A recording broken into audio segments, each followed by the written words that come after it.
New Sembang Malam kembali hadir di hadapan Anda, dan malam hari ini spesial kita akan bersembang-sembang dengan ini tokoh yang sering sekali muncul di media nasional karena beliau concern pada masalah perlindungan anak. Ada Ketua Komisi Nasional Perlindungan Anak Indonesia, ada Pak Aris Merdeka Sirait.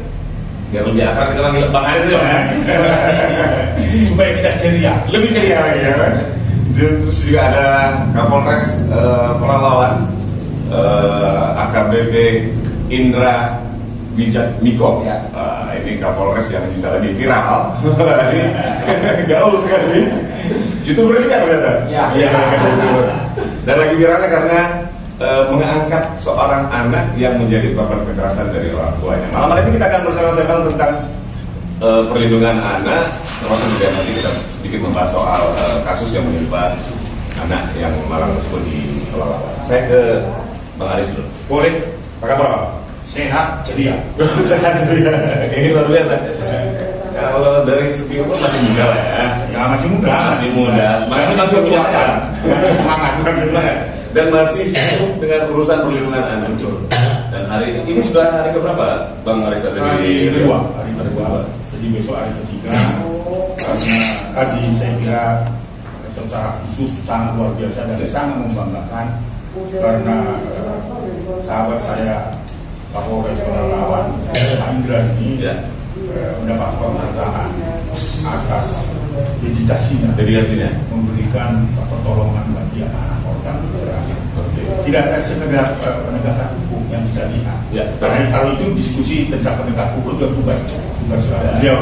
Tetapi tugas bagaimana menyelamatkan anak dari praktek-praktek kekerasan itu yang mendapat perhatian dari Komnas HAM. Karena kita anggap itu satu visi dan satu misi dengan perjuangan kita.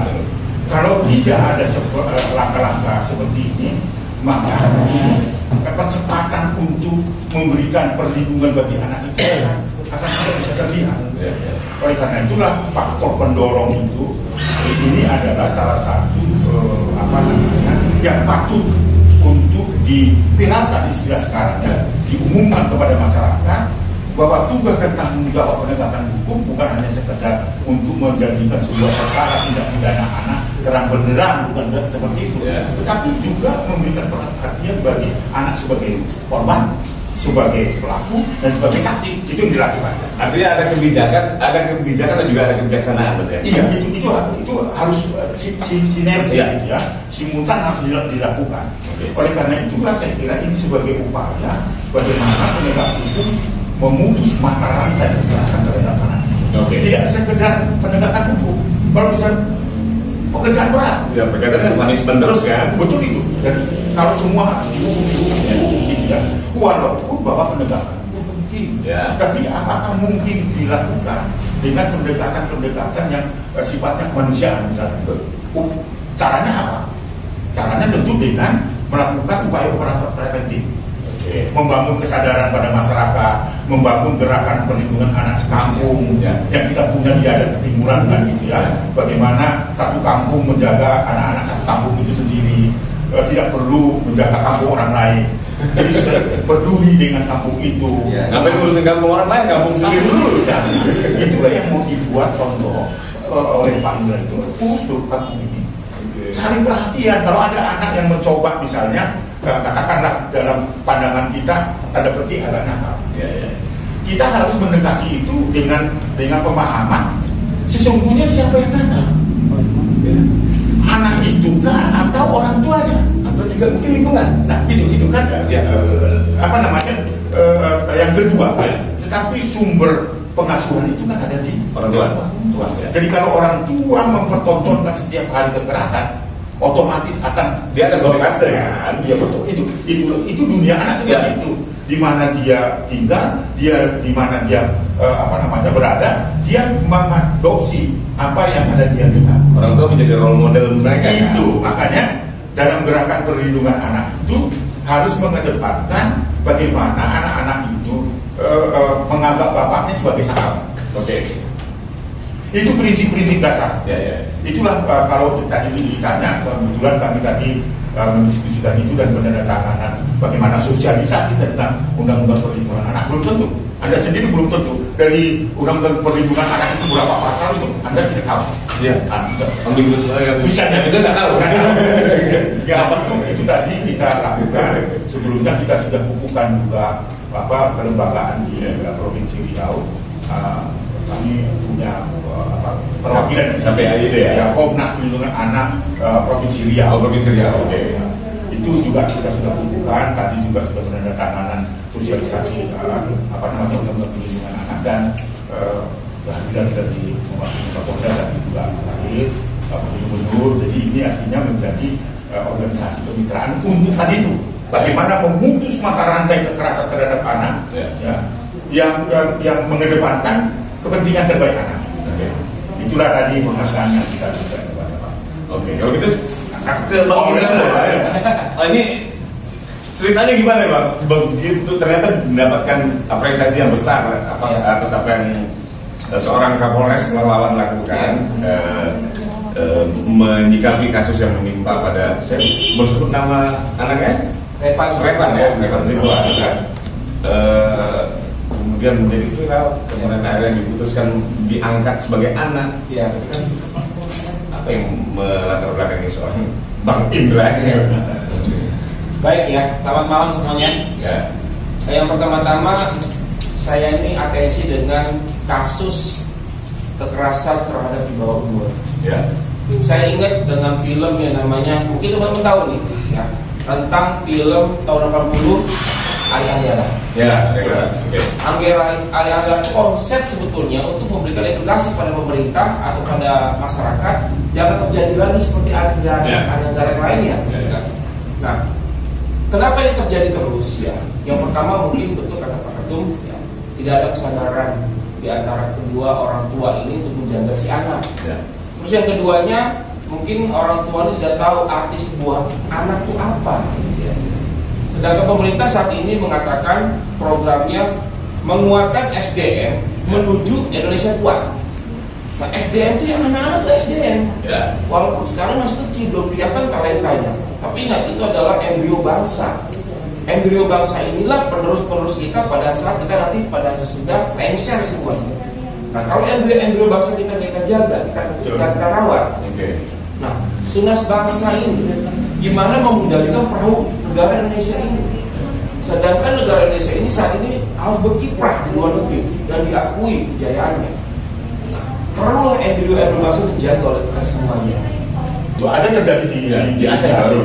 Bahkan ada seorang anak di Aceh juga ketika ibunya diperkosa oleh tersangka sekarang ini sudah ditangkap.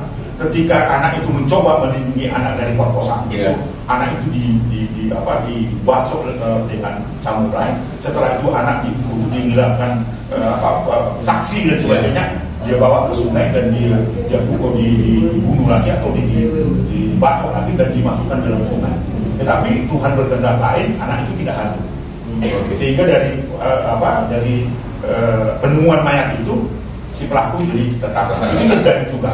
Nah, kasus-kasus kejahatan selain seksual yang saya katakan tadi memasuki tahun 2020 mulai Januari sampai Juli saja yang masuk ke data pemerintah dan Komnas Perlindungan Anak di masa pandemi 19 itu akan meningkat. Nah, tadi itu bisa kita konfirmasi di Polda saja. Di 2019 itu ada 400 kasus. Dan 52% itu baru bisa ditangani, bisa diselesaikan. Nah, baik itu anak sebagai saksi maupun sebagai korban. Di pandemi 19 itu catatannya Polda loh naik menjadi 200. Dan itu bisa diselesaikan hanya bisa 52%. Dan terkonfirmasi semua hampir 50% kejahatan seksual. Kejahatan seksual atau kejahatan bentuk lain itu dilakukan oleh orang terdekat. Itu di wilayahnya Bang Indra sendiri banyak juga seperti yang disampaikan. Kalau di wilayah saya cukup banyak Pak, khususnya di sore. Dapat kejadian repan itu banyak terjadi seperti repan. Kemarin juga ada kekerasan tentang pencabulan. Umurnya 11 tahun. Tapi saya atensi. Saya sudah berhasil dengan jasa dengan hakim karena dia saya panggil abang ya. Bang, tolong bantu saya untuk kasus yang dibawa anak, kasih hukuman yang seberat mungkin. Jangan diturun-turun sedikit. Kalau bisa 5, matikan keluarganya 5. Jangan tawar-tawar lagi. Tidak ada tawar menawar. Tolong dibantu, tolong bantu saya bang. Karena ini kasus sudah atensi dan korbannya anak di bawah umur semua. Dan menurut saya merusak masa depan nih semua saya bilang begitu. Jadi gini, ini kan bisa mengacaukan karakter mereka. Ya, betul. Yang tadinya anaknya pintar, akhirnya ya kan atau cerdas, tiba-tiba mengalami seksual, PB-nya akan turun redup nanti. Nanti SMP, SMA, kuliah, teman-teman mengucilkan dia, pasti tuh. Untuk ngomongin dia, gimana dia ingin berkembang, makanya kalau mental itu saja masalah. Kalau di desa itu lebih dominan di atas 50-an pelaku tidak terlalu penting. Ada yang dengan teknologi yang canggih sekarang. Kalau sebelum kita kenal dengan Facebook, WA dan sebagainya itu angkanya lebih banyak di kota. Itu hari ini justru lebih banyak mana ya? Jadi tingkat anak itu sebenarnya nggak bisa lagi dibedakan selain tadi antara pelaku dan orang terdekat itu sebatas dan tingkat usianya juga sudah beragam. Ada yang sekarang ini seperti yang dikatakan oleh data di Polda Riau misalnya, pelakunya bisa anak, bisa korban anak juga, bukan orang dewasa dengan anak. Dan tingkat usianya bisa saja anak yang menjadi pelaku itu lebih rendah usianya daripada korban. Misalnya SD melakukan kejahatan seksual pada SMP, dan itu ada. Itu pengaruh apa? Karena teknologi. Nah, tentu saya tidak dalam kapasitas menyalahkan teknologi karena memang dunia ini harus menghadapi globalisasi informasi kan gitu ya. Kalau dari tingkat sosioekonominya juga sama. Kadang-kadang orang menganggap bahwa anak-anak dari keluarga miskin itulah yang melakukan tindak kekerasan. Karena pengaruh itu, kalau dulu masih bisa mappingnya bahwa itu adalah anak-anak yang sekolah, keluarga miskin dan sebagainya. Tetapi dengan perkembangan teknologi sekarang, anak-anak dari kalangan kelas menengah itu melakukan itu karena terinspirasi, terdorong, triggernya lewat video porno. Nah ini loh, itu artinya di masyarakat yang well educated juga. Iya. Jadi itu jadi bertambah. Kalau dulu itu adalah paling tidak dominan karena faktor kemiskinan, dan sekarang ada faktor tayangan pornografi. Karena apa? Tidak pernah kita ajarkan anak secara cerdas untuk menggunakan teknologi. Semua otodidak. Bahkan anak-anak itu lebih canggih lagi menggunakan teknologi daripada orang tuanya. Lalu bagaimana orang tuanya memberikan masukan-masukan menggunakan teknologi secara cerdas, sementara orang tuanya juga gadget. Kan gitu kan. Nah di zaman sekarang diakalin sama anaknya kan. Di zaman sekarang nggak boleh lagi. Karena di zaman digital. Lama-lama orang tidak lagi ke pasar, Bu. Tidak lagi, sekarang sudah tidak ngomong kan, tinggal telepon, tinggal pesan begitu langsung kan. Sudah begitu, semua tidak ada lagi tatap muka kan. Nah semua akan tersembunyi. Nah semakin tajamlah definisi bahwa kejahatan seksual itu adalah kejahatan tersembunyi. Karena bisa dilakukan di dalam selimut pun mereka bisa nonton. Kan itu bisa terinspirasi dari situ. Jadi itu artinya apa? Kita saling bahu membahu bagaimana mencegah anak agar tidak menggunakan teknologi itu secara salah. Bagaimana dia menggunakan teknologi tidak salah, pendekatannya untuk mengatakan itu juga harus betul-betul persuasif dan bersahabat pada anak. Kalau Anda misalnya menggunakan anak remaja, stop sekarang tidak menggunakan gadget, bisa gila. Karena itu sudah menjadi candu. Sudah menjadi bagian dari saya mau tanya untuk kita semua, apakah yang Anda lakukan setelah bangun? Sholatkah? Berdoakah? Kayaknya buka WA ngasih makan anak, menyiapkan anak mau sekolah kan? Gadget dulu dia buka, ada nggak pesan-pesan? Kontrol. Kalau WA, banyak aja nih. Nah di situ sebenarnya harus kita jungkir balikkan bahwa tetap kita harus setia apa yang menjadi kewajiban kita masing-masing.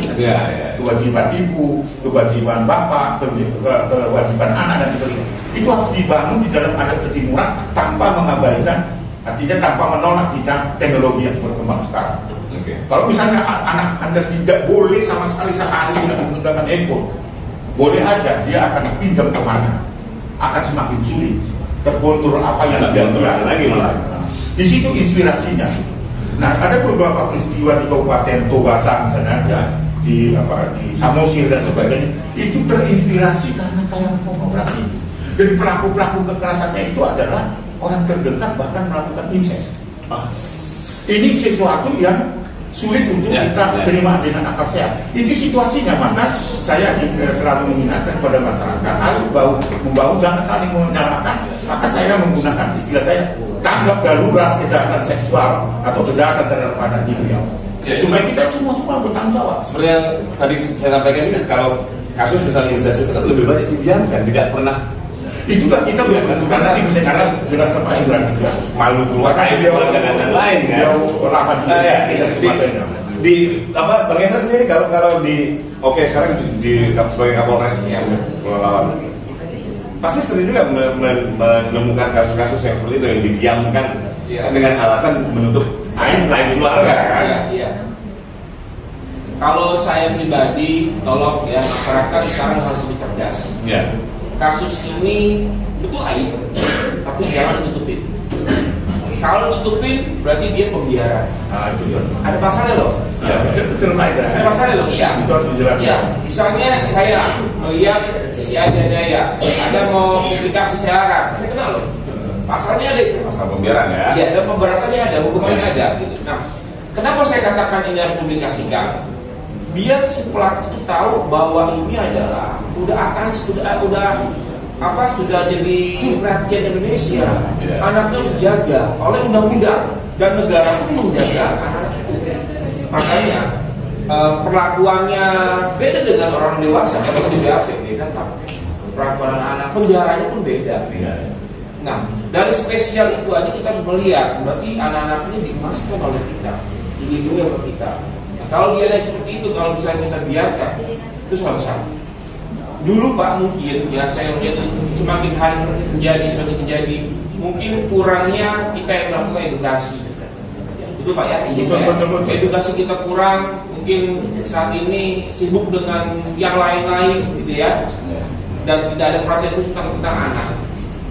Saran saya, lebih baik sebelum terlambat, kita melakukan edukasi yang mungkin caranya agak sedikit familiar sehingga ibu bapak bisa menerima dengan edukasi kita. Memang perjalanan panjang, tetapi ingat perjalanan panjang ini keajaiban akan datang nantinya. Amin. Saya kira itu yang kata-kata tadi memang bahwa data yang kita sebutkan tadi itu data yang terkonfirmasi.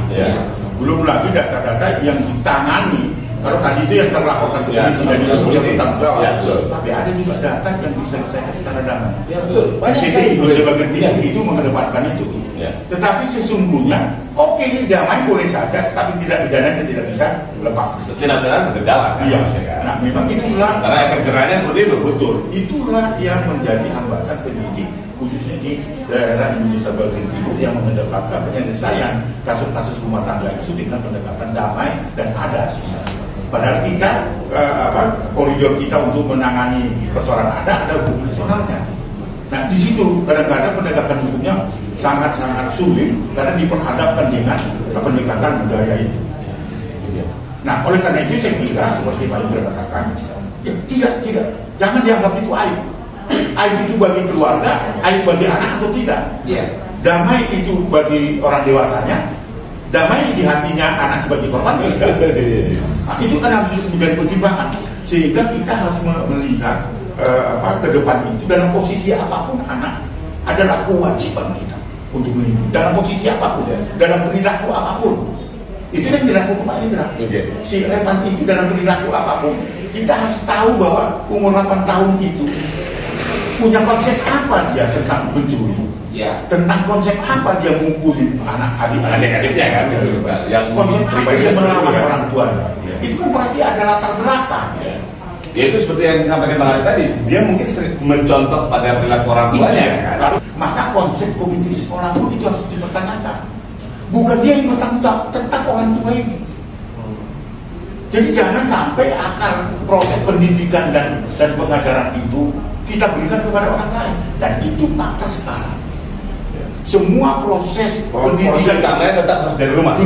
Sekarang ini selain diberikan kepada sekolah, diberikan kepada asisten rumah tangga kan? Ya. Dengan alasan bahwa kita tidak punya waktu. Sibuk mencari nafkah. Saya bukan berarti merendahkan sahabat-sahabat saya yang menjadi asisten rumah tangga. Karena kan pengetahuannya terbatas untuk pendidikan saja. Dan bahkan ada yang sangat disayangkan, usia anak yang menjadi asisten rumah tangga. Bagaimana dia anak mengasuh anak gitu. Jadi jangan berharap bahwa anak itu akan menjadi baik kalau itu tidak dididik oleh orang tuanya sendiri. Jadi kalau ada asisten rumah tangga kita, ada guru, itu pelengkap. Ya kan? Nah kalau misalnya dia tidak mengetahui bagaimana mendidik anak dalam arti pengasuhan dalam keluarga, disitulah benarnya tantangan kita bagi orang-orang muda sebelum menikah harus ada pendidikan pranikah. Nggak cukup hanya 1-2-3 jam atau 1 minggu. Bisa kalau boleh 3 bulan, kalau nggak boleh 3 bulan kamu nggak boleh nikah. Karena kamu harus memenuhi syarat-syarat ini. Ketika dia menonton atau tersalib gitu ada tontonan pornografi, dia harus berani mengatakan, "Ma, ini tontonan apa?" Jadi bukan dibawa ke dalam selimut. Wow. Karena tidak ada pengajaran di situ. Itu yang saya maksud tadi itu. Gunakanlah teknologi karena itu adalah faktor kedua pornografi secara cerdas dan baik. Tadi kan bahwa ramah pada anak kan, bahkan salah satu indikasi atau parameter untuk sebuah kota dinamakan sebagai layak anak itu juga karena ada pendekatan walaupun itu tidak sempurna kan, nggak mungkin satu daerah dalam tempo 5 tahun terus semua akan tercapai gitu kan. Misalnya bahwa sekolah ramah anak, puskesmas ramah anak, itu boleh sebagai, maka di pemerintah itu ada namanya menuju kota layak anak itu harus ada tingkatnya. Seorang bapak itu fleksibel dan pasti harus dukung dengan tanggung jawab dan cinta kasih. Dan pasti dia juga harus memahami karakter anaknya kan. Pasti. Kalau enggak nanti salah tangan. Tadi contoh tadi kan bilang mengatakan 3 anak tentu 3 karakter. Iya, pasti berbeda. Jadi kalau menurut saya ya kata-kata Anda itu betul kan bapak tadi. Ajarkan anak itu dengan bahasa-bahasa yang santun. Ya, betul. Anak itu kan mengucap, dia mungkin dari pergaulan, dari ayahnya, dari ibu, sering melakukan perkataan itu. Nah, kita kan figur, kita boleh kita bercanda, ya, mengeluarkan karakter kita yang aslinya, tapi jangan depan anak. Itu kita. Tapi kalau depan anak, kita menjadi manusia setengah dewa. Oke. Harus kita ganti topeng dulu gitu.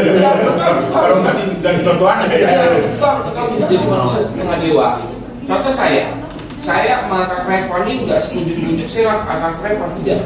Saya panggil kepala sekolahnya, saya panggil wali kelasnya, dulu sama-sama saya tanya sifatnya gimana. Bapak itu juga saya panggil dan hati ke hati. Oh ternyata anaknya warnanya biru. Ada yang kakak biru ini berarti saya harus menggunakan rumus biru gimana maksudnya? Nah, saya kalau saya berbicara, saya punya 2 pak, Rifan dengan Axel. Kalau Rifan ini saya pakai gunakan diri Axel nyambung, karena bapaknya berbeda. Jadi karakternya emang keras. Perlu ketahui Pak ya, ini banyak sekali kejadian seorang anak membunuh kakeknya, seorang anak membunuh ibu kandungnya, ada kan? Banyak. Ini saya udah kupas semuanya, ternyata itu ada cerita masa lalu. Dulu waktu dia kecil, ya kan, waktu dia disiksa sama kakeknya, akumulasi pada saat dia dewasa, saya punya power yang full. Dan orang yang bisa saya mungkin kekuatan berkurang, saya bisa balas. Pelampiasannya seperti itu. Kasus yang sama juga pada pengidap LGBT kan seperti itu juga. Banyak sekali gara-gara masa kecilnya pernah melakukan. Betul. Sebetulnya yang pertama itu dari saya sebenarnya dari polisi mengatakan pencegahan itu dari keluarga dulu. Keluarga jaga anak sebaik-baiknya, pikirkan masa depan dia. Jangan lakukan kekerasan karena itu adalah darah dari kita sendiri. Itu pertama. Yang keduanya, kalau kita berpikir jauh, bangsa Indonesia itu memerlukan embrio yang cerdas. kita nggak tahu nih Pak, anak kita ini mau jadi apa ke depannya. Ya, amin kalau bisa jadi polisi, jadi DPR atau apa, itu pasti edukasi terjadi melalui benih kita. Dan tentu jadi mereka itu dari tangan kita dan tangan Tuhan. Itu tumbuhkanlah semangat atau kebanggaan buat kita apabila anak terjadi, tapi ya prosesnya kita lalui. Nah proses inilah kita pelajari. Mungkin kalau misalnya bapak dan ibu belum mengerti untuk mengajar seorang anak, udah ada buku, ya kan Bu, udah ada yang namanya pembelajaran di online. Ambil, baca dan simak semuanya. Kalau kita belajar pasti ada hal-hal yang baru kita ketahui dan bisa kita aplikasikan ke anak kita nanti. Oh anak kita ini otaknya seperti ini, ya, atau anak kita warna seperti ini. Nah caranya gimana? Ambil di buku ini kita terapkan ke sana. Jadi kita banyak yang namanya poin-poin yang kita pegang, sehingga kita ada yang namanya kebendaharaan kaya akan pengajaran pada anak kita. Nggak ada ruginya ketika mengajar anak dia tidak baik. Termasuk juga membangun kesadaran masyarakat untuk melaporkan kekerasan seksual ataupun kekerasan fisik yang terjadi di dalam keluarga. Iya, itu wajib. Kami sebagai Polri akan mengurus secepatnya. Itu juga nanti di bagian itu juga pasti. Semua kita udah atensi kok Pak masalah ini.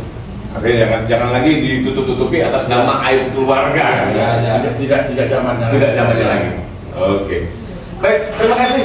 Sama-sama. Aris dan juga Bang Indra sudah hadir di The New Sembang Malam. Ini luar biasa, semangat bisa berbicara langsung dengan Ketua Komisi Nasional Perlindungan Anak Indonesia, kemudian juga Pak Kapolres kita yang lagi viral dengan kasus Revan. Mudah-mudahan Revan tumbuh kembangnya baik, artinya dia bisa melupakan trauma yang pernah terjadi dan bisa menggapai masa depannya. Terimalah salam anak Indonesia. Terimalah salam anak Indonesia. Anak Indonesia terlindungi, Indonesia maju. Oh, luar biasa.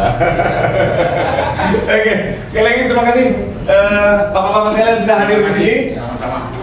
Pemirsa, itu tadi bincang-bincang kita, sembang-sembang kita bersama dua tamu yang saya pikir luar biasa sekali. Mudah-mudahan apa yang kita bincangkan di malam hari ini bisa memberikan wawasan pada Anda semua, terutama untuk keluarga, untuk senantiasa melakukan tindakan preventif mencegah kekerasan pada anak, baik itu kekerasan seksual, kekerasan fisik maupun kekerasan verbal.